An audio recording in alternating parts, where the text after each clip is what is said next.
Oke, balik lagi di acara Modbar 2024. Kita udah di Dieng, udah sampai dan udah di penginapan. Bohong bang, di Dieng kan dingin. Kok abang nggak pakai jaket? Matamu. Sekarang suhu di Dieng berapa nih? Kita lihatin nih, suhu di Dieng. Oke, suhu di Dieng saat ini 15 derajat nih. 15 derajat. Ya, 15 derajat nih. Kenapa kita nggak pakai jaket? Karena kita kuat. Bukan. Karena kita ingin menunjukkan sponsor kita.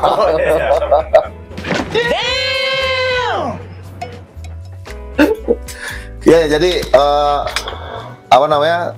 Sosokan aja ya, kita udah pakai jaket, tapi aslinya dingin banget ini. Dingin banget, asli dingin banget. Sok kuat aja sih. Tolong. Nah, kemarin setelah perjalanan panjang 9 jam perjalanan total ya. Kalau secara kilometer mungkin 200-an lebih, 200-an something, 250-an something. Nah itu kenapa lama? Karena kita banyak berhenti, banyak ambil rolling shoot juga ya. Terus cek spot juga. Ya intinya konten lah. Nah kenapa Modbar kali ini kita close event, yaitu mengantisipasi buat teman-teman yang ikut tuh jadi nggak nyaman takutnya. Jadi mungkin next kita bikin event Modbar yang kita bisa open ya, bisa touring bareng-bareng tuh, asik tuh kayaknya. Tapi untuk kali ini kita close event dulu. Dan terima kasih buat sponsor semua yang sudah mendukung. Ada banyak banget nih sponsor kita ya. Yang pertama dari Proper, terus Graha, terus ada lagi 17 Speed Shop, ada MDM, Pirelli, terus ada King Auto, ada RM Auto Chain, terus RLP, ada Warcong, siapa lagi? Sama tim Satset. Nice. Nah, saya thanks juga buat Kala Kabin. Jadi Kala Kabin ini adalah tempat di mana kita singgah selama 3 hari 2 malam di Dieng. Ini worth it banget buat teman-teman coba ya untuk singgah di sini. Karena pertama, seperti teman-teman lihat view di belakang, langsung ke Gunung Prau. Dan ini lagi terang nih. Kalau kata orang Diengnya, kalau perahu lagi terang berarti Dieng dipastikan kemungkinan besar ya nggak akan hujan. Dan kalau Dieng nggak hujan, kita bisa aktivitas lah gitu ya. Nanti ya kita berharap sih dalam 3 hari 2 malam ini cuacanya mendukung terus gitu. Alhamdulillah kita nggak hujan ya. Nggak hujan. Kita berangkat kemarin tuh gerimis aja, sampai sini juga gerimis sama kabut aja sih. Nah, buat yang penasaran, jadi di Kala Kabin itu ada 3 tipe, tapi yang tipe kita sekarang adalah tipe glamping. Nah, glamping ini dia udah ada kamar mandi dalam, udah ada water heater,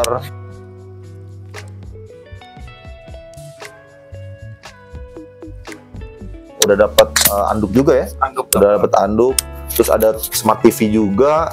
Nah, untuk yang tipe glamping itu ada 5 unit dan semua spesifikasinya sama. Kasurnya ukuran berapa sih, Ki? Coba lihat. Ini kayaknya 200 kali 150. 200 kali 150 ya. Wah, itu apal banget ya. Udah baca brosurnya kayaknya. Ya, itu kalau dimaksimalin bisa berempat. Nah, kayak kita kan sekarang juga berempat. Jadi untuk kapasitas kasurnya itu cukup banget gitu. Nggak tahu kalau ini bisa extra bed nggak sih? Nggak tahu ya. Kayaknya nggak. Tapi bisa deh kayaknya. Bisa ya. Nanti coba kita tanyain deh. Tapi kita nggak butuh extra bed juga. Ya, free wifi. Nah, free wifi juga. Terus ada minibar. Minibar tuh isinya ada kompor induksi. Terus ada wastafel, ada kopi, teh kayak gitu deh pokoknya. Makan ya pokoknya teman-teman di sini kalau nginep di sini ya udah all in aja, semua udah tahu beres lah. Pasti teman-teman penasaran tipe glamping yang ada di Kala Kabin ini harganya berapa sih gitu kan? Nah di sini saya ada contekannya nih. Jadi untuk harga weekday dari Senin sampai Kamis itu di Rp750.000.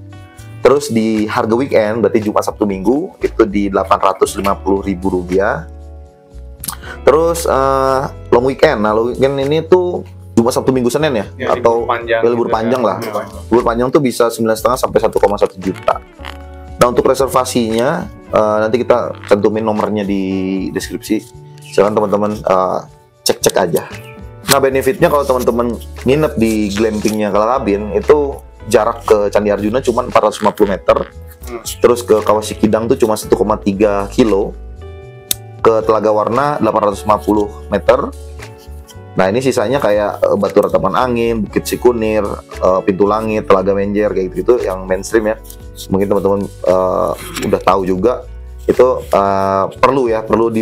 perlu pakai kendaraan ini ya, perlu pakai kendaraan pribadi untuk ke lokasi gitu.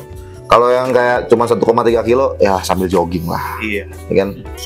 Apalagi cuma 450 meter. Deket-deket ya kan? Deket-deket. Ini benefitnya teman-teman kalau nginep di sini tuh ya deket-deket gitu.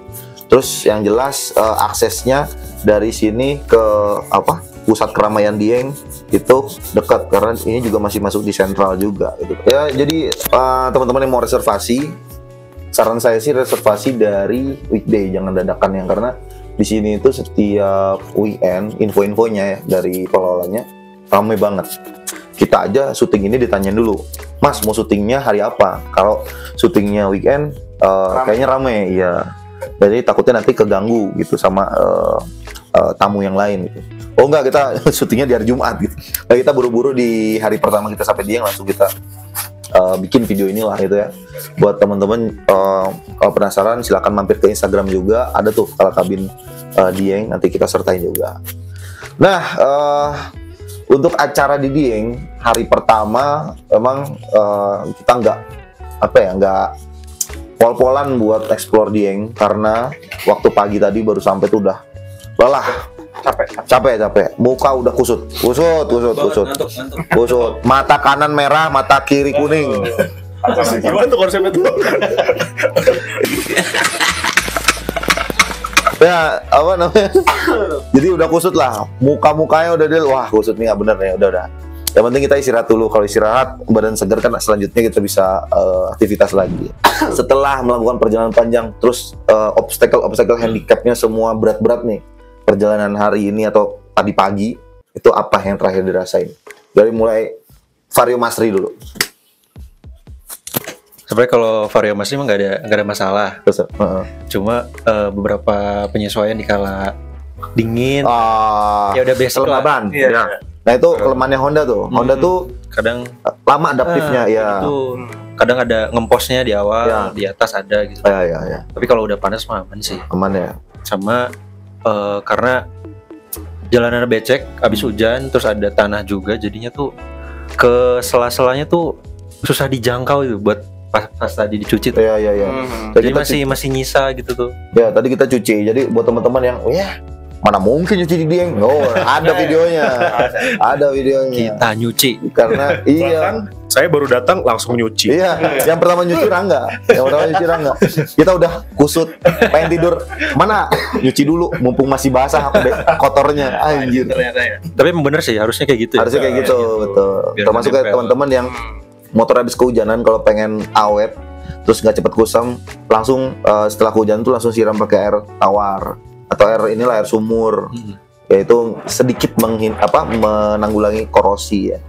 Tapi baiknya sih langsung dicuci. Tapi yang jelas cuci-cuci kali ini karena bukan di rumah sendiri, jadi kurang intens dan kurang detail. Kita yang penting ngeluruhin kotoran yang tebel-tebel dulu deh gitu. Terus yang jelas kenapa jadi semangat cuci? Ya karena pakai sabunnya dari King Auto yang wanginya mangga kueni. Tapi beneran wangi mangga kueni nggak sih? Itu wangi apa kalau menurut Opal? Just juice nggak sih? Anjir jas. Jangan. Lebih ke kayak minuman mangga gitu. Minuman tuh. mangga ya. Pekat Iya, tuh. emang wanginya tuh Sirup-sirup pengen kayak diminum. Iya. Tolong. Kayak buah pitang sih. Bahkan Rangga aja kan pakai vape nih. Kebetulan pakai liquidnya itu mangga. Nah, wanginya tuh sama aja. sama ya. Mangga Jadi, kan. Setiap nyuci pakai sabun dari King Auto tuh bawaannya kayak pengen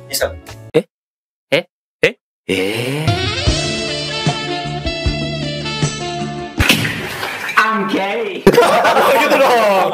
Netesin ke vape nih. Soalnya sama aja nih. Baunya, nikmatnya tuh Iya. bikin Itu nyaman. itu dia yang kemarin saya bilang juga nyuci pakai sabun King Auto tuh menyenangkan. Ya karena wanginya sampai pas kita melakukan pengeringan juga masih wangi itu motor. Masih nempel ya. Itu makanya sampai dibekal kan. Masing-masing dari kita tuh bekal sabun semua. Bawa semua. Sebenarnya waktu mau nginep di sini pesimis tuh. Di sini bisa nyuci apa enggak. Tapi koordinasi sama yang ngelola katanya nanti disiapin selang dan lain-lain. Oh, syukur atuh kalau gitu ya. Nah, emang apa namanya? Tantangan ke Dieng itu ya tanah merah. Itu harus segera sih, harus segera diluruhin. Kalau emang nggak diluruhin, dia bakal ngerak dan bakal jadi flek di crankcase atau di part-part motor gitu ya. Oke, Vario Mastery clear, berarti aman aja ya. Kendalanya cuman di adaptasi apa namanya? CO ya, CO. Bisa dibilang itu ya. Nah, lanjut ke CBR 2500 RR. Ini. 2500. Buset. H2 lewat. Gimana? Oke, kalau buat Rangga sendiri dengan kemarin udah persiapan tuh kayak full treatment segala macem di Geraha, pergantian filter pakai proper, ditambah lagi knalpot pakai underbelly, jalannya pegunungan naik, itu udah paket lengkap banget tuh. Nice. Iya, Torsinya iya. Iya. Itu kelihatan banget sih. Bener, Kelihatan. Iya. Siro. Oh, gila. Aja. Tenang aja. Iya. Ya lah, CC paling gede. ya, dan dari awal berangkat dari yang jalan datar sampai Dieng yang jalan gunung Ya, jalan bebatuan tinggi ya. bebatuan. Sejauh ini aman, nggak ada kendala, nggak ada apa, dan feel motor juga masih sama aja, nggak berubah, nggak jadi nggak enak atau gimana, nggak. Aman aja ya. Aman pokoknya. Aman aja, cuman ya itu ya bisa dibilang nggak sepadan karena CC paling gede. Tapi nggak apa-apa, dia kan jadi sweeper di belakang. Jadi sweeper di belakang, terus barang bawaannya juga kita bebanin yang berat-berat. Ya itu, oke, lanjut. Aerox Sylvie. Boleh. Aerox Sylvie. Aerox Sylvie gimana, Boy? Wah, Aerox CLP karena kita servisnya di Geraha, pakai part proper, alhamdulillah secara performa oke. Cuman yang nggak oke, bensinnya boros. Oke, ya. Jadi gini, jadi sebelumnya kan memang kalau Siro sama Aerox Sylvie itu kan di remapnya di Geraha ya. Iya. Cuman waktu itu by request semua. Nah, si Aerox ini request untuk pemakaian di Jakarta. Ya mungkin mappingannya disesuaikan untuk dataran di Jakarta, termasuk ketinggiannya ya di Jakarta gitu. Begitu dipakai di di Jalan-jalan gini ya. ya ketinggian, pasti akan lebih boros. Apalagi mungkin Diki sendiri muter gasnya ya blar aja kan. Blar. Nah, iya itu tangannya juga harus sekolahin sebenarnya sih. PPA nyala terus. PPA nyala terus. Tolong. Anjay. Tapi memang ini nggak nutup kemungkinan performa Siro sama Sylvie itu bisa meningkat. Tentunya berkat dukungan knalpot dari MDM juga. Karena kan knalpot sebagus-bagusnya knalpot standar, tetap knalpot free flow pasti lebih bagus untuk mengeluarkan tenaga kan Lebih gitu enak kan. tadi. Iya, makanya Ditanyakan, jadi dari keempat motor kita ini semua pakai knalpot free flow, nggak ada pakai standar. Karena emang pertama kita orientasinya supaya nggak keteteran di jalan, terus memang biar nggak ngantuk lah ya. Iyalah. Biar nggak ngantuk. Nggak ngantuk sih. Apalagi perjalanan malam kan. Iya. Tapi tetap ngantuk. Iyalah, berangkat jam 11 itu waktu dimana orang-orang tidur kita jalan. Kita malah balapannya. Jam berapa sih tadi kita nyampe? Jam 6 ya? Ya, jam 6 Jam 6 ya? Di berapa 20? Iya, iya. Karena kepotong juga subuhan tadi di jalan di Kali Aren. Kali Rejo, Kali Aren mana sih? Jakarta. Oh iya udah. Tolong. Kali Jodoh di Jakarta juga. Kali Asad. Ya itulah. Jadi ini ceritanya berkesan, terutama untuk Diki dan Noval. Ya, kebetulan pertama kali juga ke dia. Iya, pertama kali Diki ke Dieng. Terus acara ini juga bisa dibilang gayung bersambut. Iya. Jadi tadinya 2, saya join, ngajak Diki, ternyata Diki pengen ke Dieng, jadi ya udah kita bikin acaranya sekalian. Sekalian produktif aja lah, kita bikin konten gitu kan. Nah oke, 3 motor udah, si Rom sih nggak usah dibahas ya karena. Mana sih? Tapi sebenarnya harus dibahas. Kenapa? Orang-orang pasti underestimate 125 Vario dengan barang bawaan banyak. Bobot pengendara 80 kilo, nanjak di tanjakan apa tadi tuh? Tanjakan Batur itu kan? Iya, Itu bisa nggak? Ternyata, alhamdulillah itu enteng. Enteng. Itu effortless, serius. Ya tentunya setelah dilakukan penyetikan CVT, terus mapping. Nah itu saya juga karena waktu di Geraha, teman-teman yang lain kan full treatment dan lain-lain ya. Saya mah termasuk yang paling sedikit lah di opreknya. Cuman mapping ulang, ganti busi, sama apa lagi Ki? Udah itu aja ya. Itu aja. Mapping ulang, ganti busi, udah itu aja paling.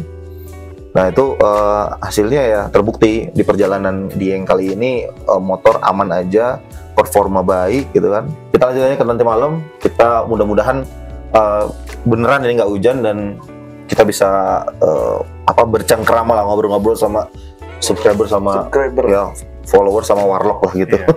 Sekalian giveaway ya. Karena ini udah spek warlock ya. Iya. Ini jangan dikira kita kuat nih sampai merinding begini. Sebenarnya Coba kita lihat ya update dulu suhu terbaru berapa nih? Oke, tadi 15 sekarang 14. semakin turun.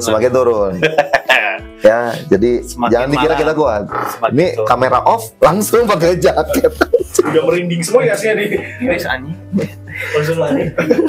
Ya udah, sampai ketemu lagi di acara berikutnya.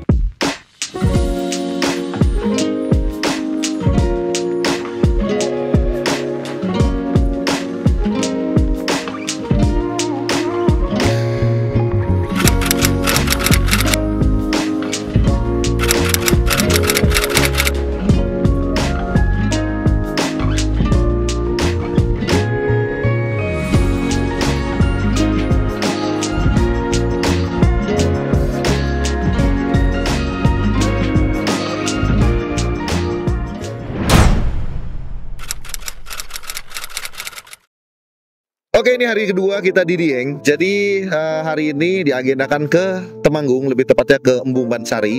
Nah sekarang kita ada di Jalan Alternatif Temanggung via Kebun Teh Tambi. Nah Kebun Teh Tambi ini kalau kita dari arah Dieng itu turun dulu sebelum Wonosobo, nanti ada jalan ke kiri. Nah tembusnya ke Temanggung gitu ya. Jadi ini jalan alternatifnya. Mostly jalannya bagus, cuman kabutnya tebel pol. Jadi tanpa cacicu lagi langsung kita lanjutin perjalanan. Nanti kita ketemu di Embung Bansari. Semoga cuacanya bagus. Yuk. Nah, seperti tadi yang sudah dijelaskan, jadi jalan yang akan kita lalui ini adalah jalan alternatif dari Dieng menuju Temanggung atau kali ini kita menuju ke Embung Bansari. Sayang sekali memang lagi banyak kabut dan tebel banget. Ini kalau teman-teman lewat jalur ini dalam kondisi cerah, ini pemandangannya cakep banget. Jadi selain ada kebun teh Tambi, terus teman-teman bisa ngeliat perbukitan dan yang terpenting adalah teman-teman bisa ngeliat lautan awan serta beberapa gunung yang akan dilewati. Jadi ada Gunung Sindoro, ada Gunung Sumbing, itu yang terdekat dari jalur Tambi ini.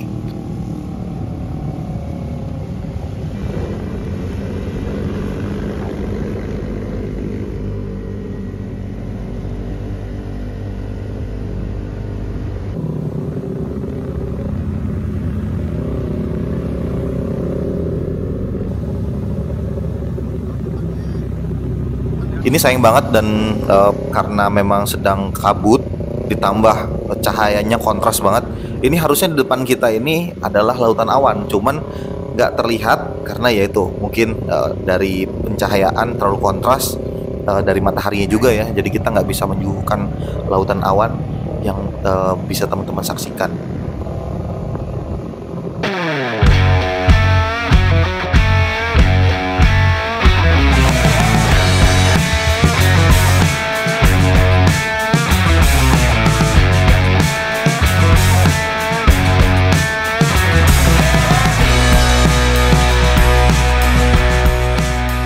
Yo, kita udah sampai di Embung Bansari. Jadi setelah tadi kita perjalanan dari Dieng ke Embung Bansari itu memakan waktu sekitar setengah jam lebih, hampir 1 jam. Nah, yang menarik adalah perjalanan dari Dieng ke Embung Bansari, atau lebih tepatnya di Desa Bansari, Temanggung ya. Kita lewatin kebun teh Tambi. Di situ view-nya cakep banget, asli. Karena apa? Jalannya udah bagus. Terakhir saya lewat Tambi itu masih jelek. Jadi teman-teman bisa lihat lautan awan, terus ada gunung apa namanya? Sindoro di belakang teman-teman gitu ya. Kayak sekarang di depan saya atau di belakang kamera ini Gunung Sindoro, sebelahnya ada Gunung Sumbing, ada lagi di sana itu Merbabu, yang paling jauh Merapi. Nah, ini kalau misalkan terang, cakep banget karena ngelihat di Instagram tuh cakep-cakep banget tuh hasil dari jepretan orang-orang yang datang ke sini.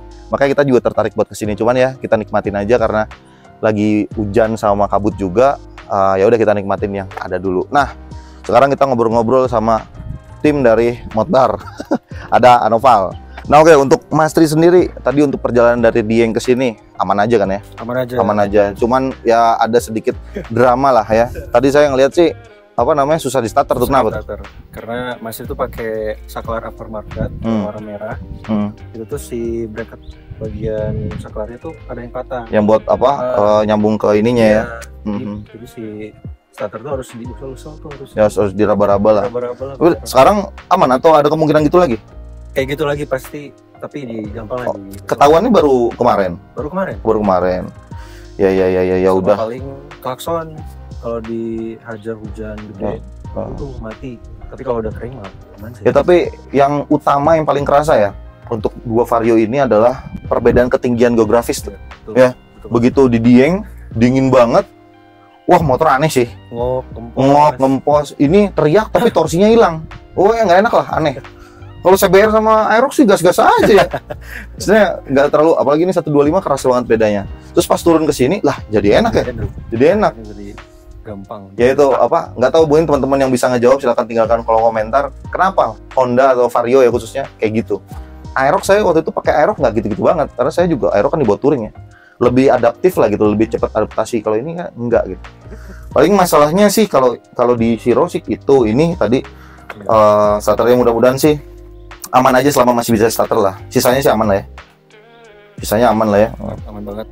Lanjut ke CBR, motor paling kencang di tim ini. CBR, ada cerita apa nih? Tadi, kalau saya lihat sih nggak ada ya. Aman Sentosa ya. Iya, aman Sentosa. Aman Sentosa. Cuman tadi dicegat sama orang yang jaga loket. Karena kan ditulis tuh plat nomor segala macam ya kan. Mas, plat nomornya mana? Depan belakang, sampai orangnya ke belakang muterin motor. Emang parah sih nggak pakai plat nomor.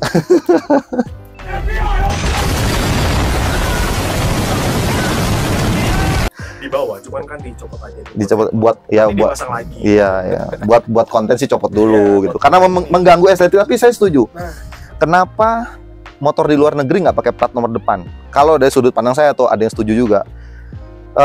Saat terjadi kecelakaan, orang yang tadinya cuma memar bisa jadi sobek karena keseset sama platnya, sama bahan platnya. Ya kalau dari sudut pandang saya sih kayak gitu, nggak tahu teman-teman. Gimana solusinya?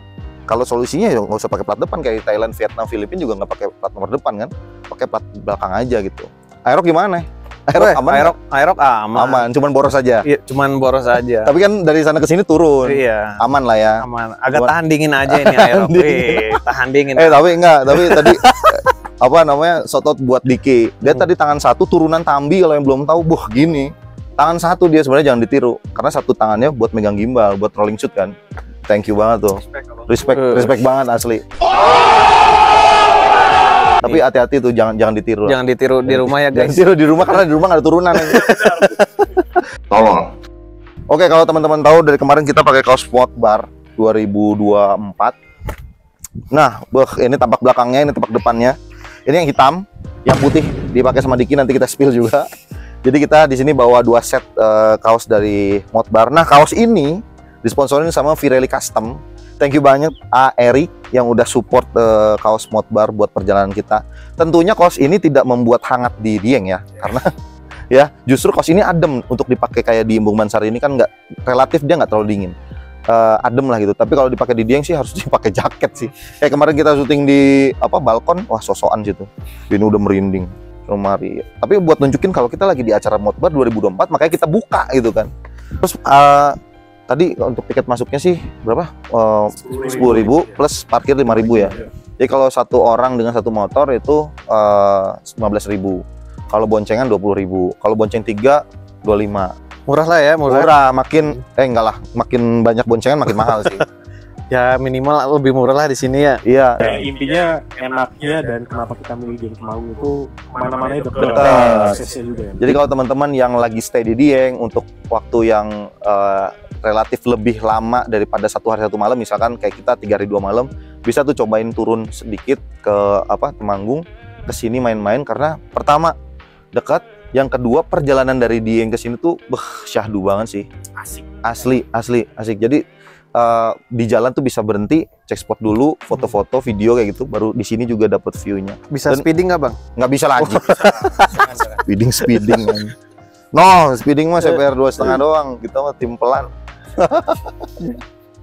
Bang, kau. Ya gitu mungkin hari ini kita di Embung Bansari. Mungkin sekian reportase dari kita. Mudah-mudahan tempat ini bisa jadi tambahan referensi buat teman-teman yang mau liburan. Begitu aja kita lanjutin. Sekarang kita lagi ada di Embung Bansari dan mau sedikit nge-review Zero dan beberapa part lainnya. Langsung aja yuk. Oke, ini dia beberapa part yang akan kita review setelah perjalanan dari rumah ke Dieng dan muter-muter. Dan video ini mungkin ngejawab buat pertanyaan teman-teman yang banyak banget ditanyakan. Pertama, soal velg CNC di paket touring aman nggak? Terus yang kedua, knalpot MDM las-lasannya kuat nggak? Itu banyak teman-teman yang nanyain untuk knalpot aftermarket tuh nggak kuat di las-lasan ataupun di bagian inlet. Nanti kita liatin. Terus yang ketiga untuk performa dan lain-lainnya. Oke, kita mulai dulu dari velg CNC. Nah, di sini Zero menggunakan velg CNC dengan ukuran 185/250 dibalut ban 9080/14, untuk belakang 180/14 dari Pirelli. Untuk velg sendiri ini mereknya VND New Speed. Kita nggak disponsorin sama VND, tapi VND kalau masukin boleh. Impresinya sebenarnya ngeri-ngeri sedap awalnya karena banyak banget isu-isu terkait dengan velg CNC di paket touring nggak kuat. Cuman kemarin trek yang kita laluin menuju ke Dieng itu juga lumayan ya, lumayan bumpy dan ada beberapa di daerah Kajen. Setelah Kajen itu rusak, terus masuk ke Tambi juga dia ada sedikit-sedikit jalan bebatuan. Dan alhamdulillah nggak ada masalah. Kuncinya satu, yang penting tekanan angin sesuai. Nah di sini untuk tekanan angin bagian depan ini 28 psi, untuk yang belakang ini 35 psi. Kenapa? Karena kemarin saya bawa double gembolan, jadi ada gembolan tas double, terus ada box juga. Ya selain itu faktor suspensi juga mempengaruhi ketahanan si velg ini. Jadi mungkin banyak teman-teman atau mungkin di luar sana isu-isu terkait dengan velg CNC yang bengkok ataupun pecah. Ya faktor-faktor itu mungkin tidak diperhatikan atau memang jalannya lebih ekstrim daripada jalan yang kita lalui, mungkin ya, itu faktor alam juga. Nah, apakah bisa diklaim kalau untuk kerusakan diakibatkan karena kesalahan pemakai, ya kayak tadi ya, pecah gara-gara masuk lubang, itu setahu saya nggak bisa diklaim. Tapi kalau peleknya geol waktu baru dipasang, barang baru diterima, itu bisa diklaim. Langsung aja chat VND-nya ya. Sekali lagi ini kita nggak di-endorse, tapi ini edukasi aja buat teman-teman yang pakai velg CNC. Nah, lanjut ke bagian knalpot.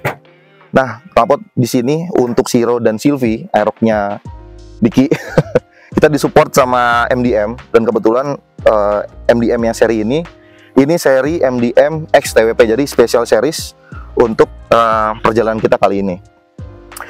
Sedikit spill spesifikasi untuk knalpot ini.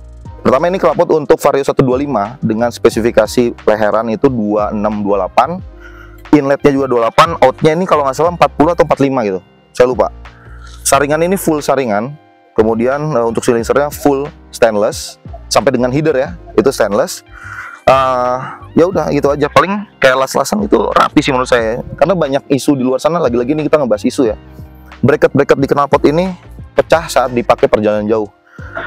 Nah di sini nggak ada kelihatan retak ataupun pecah ya, aman aja gitu karena las-lasannya juga rapi.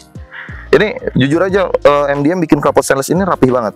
Jadi buat teman-teman yang mau check out MDM ataupun daerah Ciayu Majakuning, Cirebon, Indramayu, Majalengka, Kuningan, bisa mampir ke 17 Speed Shop. Jadi di 17 Speed Shop itu dia selain barangnya ready untuk yang standar racing model biasa, di sana juga bisa PO untuk spesifikasi khusus. Jadi tinggal chat adminnya aja, Bang saya pengen MDM untuk motor apa, spesifikasi mesin seperti apa, terus untuk finishingnya seperti apa, itu silakan chat adminnya aja. Dan di sana otoris dealernya atau dealer resminya MDM di 17 Speed Shop. Nah, untuk teman-teman yang pengen barang-barang kayak yang dipakai Siro, kayak baut-baut, terus ada velg dan lain-lain, ini ready juga di 17 Speed Shop.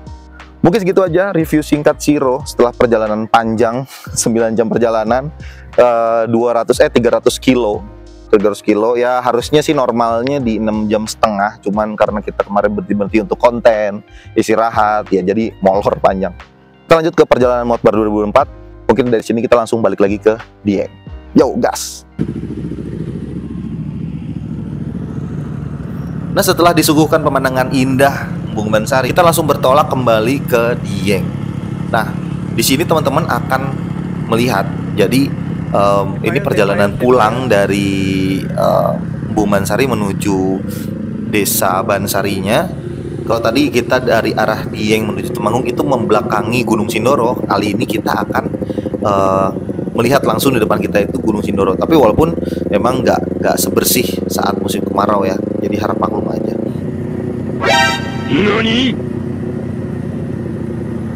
Nah, perjalanan dari Temanggung menuju Dieng lagi ini tidak seperti perjalanan tadi berangkat ya, kita diselimuti kabut dan gerimis tipis. Ke Embung Bansari ini kita melewati banyak banget desa. Jadi teman-teman yang rombongan lewat jalan sini utamakan sopan. Jadi harus ramah dan sopan santun terhadap warga sekitar, karena nggak enak ya, nggak enak juga kita sebagai pendatang, kita mau wisata lah ibaratnya, kita mau plesir, tapi jangan sampai mengganggu kenyamanan warga sekitar. Ya itu mungkin saran aja, karena benar-benar kita lewatin jalan-jalan kecil gitu ya. Dan perjalanannya juga ngeflow banget, asik. Jadi walaupun jalan di pedesaan, jalan dari Embung Bansari ke Dieng itu relatif sepi dan bagus. Entah kenapa jalanan di Jawa Tengah atau mungkin Jawa Timur ya, itu relatif bagus, nggak seperti di Jawa Barat.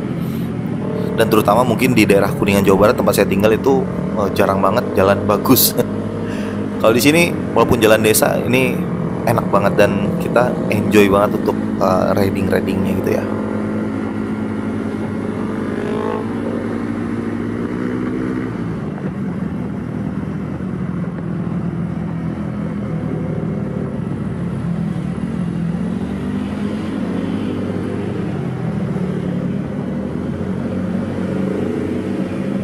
Nah, perjalanan kita belum selesai. Jadi buat teman-teman yang masih nungguin, dan wajib mungkin nungguin ya, nanti tungguin part 3-nya setelah part 2 ini. Terima kasih telah menonton.